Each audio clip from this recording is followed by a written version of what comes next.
থানা এই যে আসসালামু আলাইকুম, আমি আরিফ হোসেন কোমল।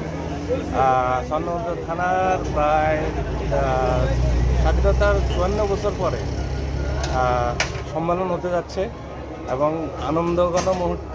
সবাই আসছে, জেলা নেতৃবৃন্দ, থানা নেতৃবৃন্দ, কেন্দ্রীয় লেভেলের নেতৃবৃন্দ সবাই আসতেছে, ভালো লাগতেছে এবং আমি সম্মেলনের সফলতা কামনা করি। আপনি পদবিটা একটু বলেন। আমি আগে কপিলউদ্দিন ডিগ্রি কলেজ ছাত্র দলের যুগ্ম আহ্বায়ক ছিলাম। এরপর লক্ষ্মীপুর সরকারি কলেজের ছাত্রদল করতাম। এরপরে বিভিন্ন ব্যবসার কাজে আমি ঢাকা থেকে উঠে গেছি। আমার নাম হচ্ছে আরিফ হোসেন কোমল। আপনারা এই সম্মেলনকে ঘিরে কি মেসেজ দিতে চাচ্ছেন জেলাবাসীকে? জেলাবাসীকে দিতে চাচ্ছি যে বিএনপি একটি সুন্দর সংগঠন। সবাইকে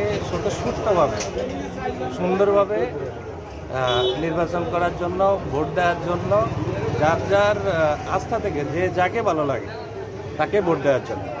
এত বছর পর, 54 বছর পর আপনার এখানে সম্মেলন পাওয়াতে আপনার তো কেমন লাগতেছে? অনেক ভালো লাগতেছে, আনন্দঘন মুহূর্ত। অনেক সিনিয়র ভাইয়েরা এখানে আসছে, অনেক ভালো লাগতেছে। এই যে শুক্রবারে সম্মেলনকে ঘিরে কোনো বিশৃঙ্খলা দেখা দিতে পারে কিনা? না, ইনশাআল্লাহ কোনো বিশৃঙ্খলা হবে না। আশা করি এখানে হবে না ইনশাআল্লাহ। এখানে সবাই সৌহার্দ্যপূর্ণ, সবাই বন্ধুত্ব, সিনিয়র জুনিয়র সবাই সবার আন্তরিকতার সহিত কাজ করবে এই আশা ব্যক্ত করতে। জি, ধন্যবাদ। খুব সুন্দর।